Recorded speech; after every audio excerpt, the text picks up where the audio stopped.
There are some series that make you cry, some make your heart race, and then there are stories that simply make you happy, not because something extraordinary happens, but because they remind you what it feels like to have people around you who make ordinary days feel a little brighter. For me, We Are is one of those stories. When I first started watching We Are, I honestly didn't expect much. The premise sounded familiar: university students, four couples, friends slowly falling in love. Nothing I hadn't seen before. And if I'm being completely honest, I've watched so many University BL series that I thought I already knew exactly where this one was going. But somehow, We Are surprised me, not because it reinvented romance, not because it introduced a groundbreaking storyline, but because it understood something that many series quietly forget. Sometimes, the stories we remember the longest aren't the ones with the biggest twists. They're the ones that simply make us wish we could stay a little longer. As the episodes went by, I noticed something interesting. I wasn't rushing to see who would confess first. I wasn't waiting for dramatic misunderstandings. Instead, I found myself looking forward to the next meal they shared, the next conversation after class, the next time everyone gathered together. Without realizing it, I had stopped watching a series. I had started spending time with a group of friends, and I think that's the greatest strength of We Are. It never tries to be bigger than it is. It lets the characters laugh, tease one another, sit together without saying anything important. It allows them to breathe, and because the story gives them that space, we slowly begin to feel like we're breathing alongside them.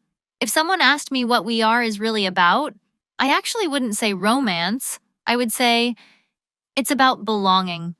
Yes, love is everywhere in this story, but before these characters become lovers, they become friends, real friends. The kind who eat together, travel together, give each other advice, make fun of each other without anyone getting offended, protect each other without expecting anything in return. Watching them together reminded me how rare friendships like this actually are. Pim Fum Toi Tan Fong Chain Pun Matthew Mick Beer Cluin. Every one of them feels like they genuinely exist within the same world, not because the script tells us they're close, but because they naturally behave like people who have shared countless ordinary days together, and that's much harder to create than people realize.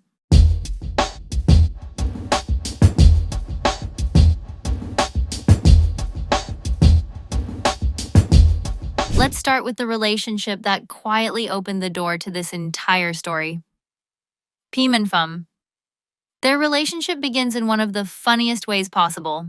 An accident, a misunderstanding, a little bit of chaos, and suddenly they keep running into each other. Now, an enemies to lovers story isn't exactly something new. We've seen this kind of setup countless times before. So what made Pim and Fum different? For me, it wasn't the destination. It was the journey. Watching them slowly get to know one another felt incredibly natural. Small conversations gradually became meaningful. Playful teasing slowly turned into genuine concern. And before either of them fully realized it, their feelings had quietly changed. I've always believed that love doesn't truly begin when we notice someone's strengths. It begins when we discover the parts they try hardest to hide: their fears, their loneliness, their insecurities. That's exactly what happened with Fum. At first, he appears confident, calm, cool, even a little difficult to approach. But underneath that image was someone who had been carrying loneliness for a very long time. Growing up overseas left him emotionally distant from his parents. The person he depended on most became Fang, his elder brother. Then Pim entered his life. Pim isn't perfect either. He's emotional, sometimes dramatic, sometimes unbelievably stubborn. But he's also warm, kind, the type of person who makes everyone around him feel comfortable without even trying. And that's what I loved most about their relationship. Pim didn't change Fum overnight. He simply stayed beside him. Little by little, without making a big speech, without trying to fix him, he became the person Fum finally felt safe enough to lean on. To me, that's one of the most believable kinds of love. Not the love that changes someone in a single moment, but the love that quietly changes the way someone sees the world. And I think that's where We Are truly begins. Q and Toei. If Peem and Fum showed us how love can slowly heal loneliness, Q and Toei reminded me that love also needs honesty. On the surface, their story feels peaceful. Two art students, a senior and a junior, people who already understand each other's world, painting, creating, spending long hours together. Everything feels natural, almost effortless, but beneath that calm there's a quiet secret that has existed for years, long before university. They had already crossed paths, not face to face, but through letters. Toei always knew who Q was. Q had no idea. That small difference completely changed the way I looked at their relationship, because Toei wasn't pretending. He was simply waiting, waiting for the right moment, waiting until he believed the truth would no longer hurt. But sometimes, waiting can become another way of hiding. And when Q finally discovered everything, it wasn't the love that hurt him, it was the silence. Watching that misunderstanding unfold made me realize something. Love isn't only about telling someone how much they mean to us. Sometimes, love is also having the courage to tell the truth before the silence becomes heavier than the truth itself. We don't have to share every thought with the person we love. Everyone deserves a little space of their own. But if we keep the most important parts of ourselves hidden forever, how can we expect the other person to truly understand who we are? That's what stayed with me after watching Q and Toei. Their story wasn't asking whether love was enough, it was asking whether love could survive without honesty. And I think that's a question every relationship eventually has to answer. Chain and Pun, compared to the other couples, Chain and Pun didn't leave the biggest emotional impact on me. Their story is much quieter, much simpler. A best friend quietly falls in love. He waits, he protects, he stays close without asking for anything in return. Meanwhile, Pun remains completely unaware. There's something gentle about that kind of love. It isn't dramatic, it doesn't demand attention, it simply exists, patiently. If I'm being honest, they weren't my favorite couple in the series, not because their story was weak, but because the other relationships resonated with me more deeply. Still, there was one person I couldn't help smiling whenever he appeared. Pun. He's clumsy, he's innocent, sometimes completely oblivious to what's happening around him, and that's exactly what makes him so lovable. Not every character needs a complicated backstory.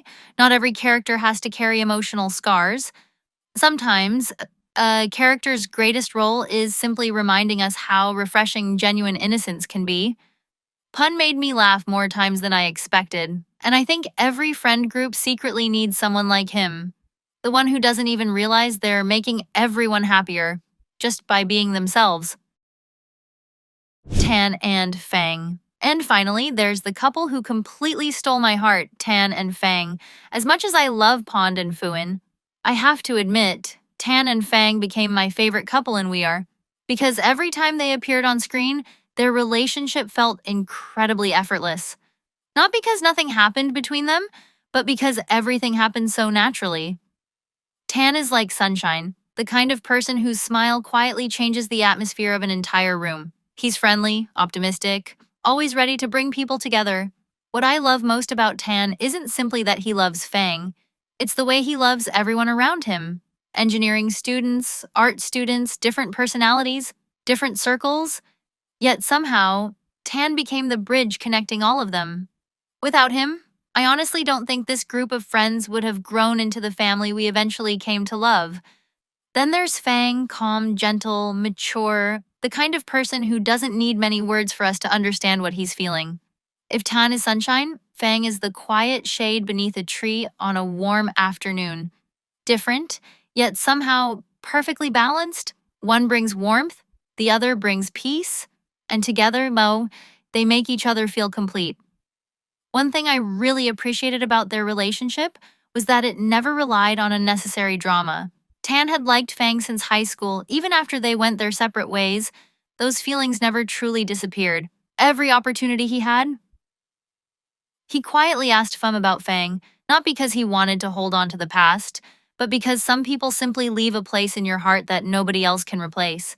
Then one day, instead of continuing to wonder, Tan chose to chase the person he loved, and what made me smile the most was discovering that Fang had quietly loved him all along. Sometimes, love isn't about finding someone new.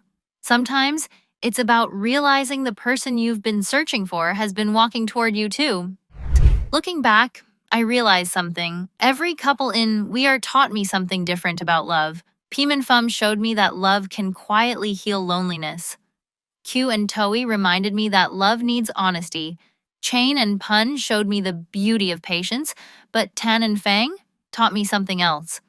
They taught me that the healthiest love often feels effortless, not because two people never face difficulties, but because they choose each other again and again, without games, without pretending, without making love more complicated than it needs to be. And honestly, I think that's one of the most beautiful kinds of love anyone could hope for. When I finished We Are, I realized something. I couldn't remember every conversation. I couldn't remember every joke. I probably couldn't even remember every misunderstanding.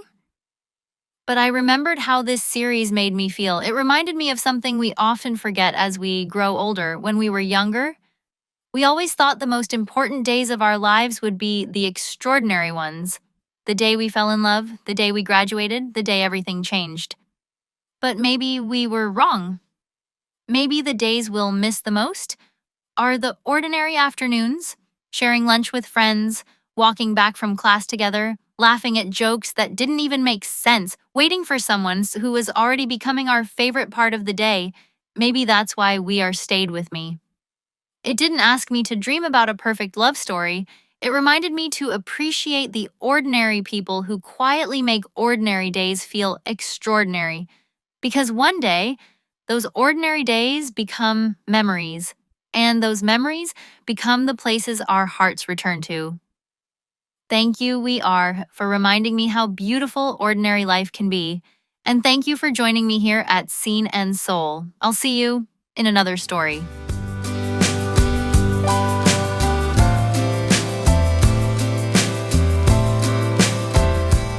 Exploring the stories that stay with us, one scene at a time. Thank you for watching. I'll see you again in another scene and another soul.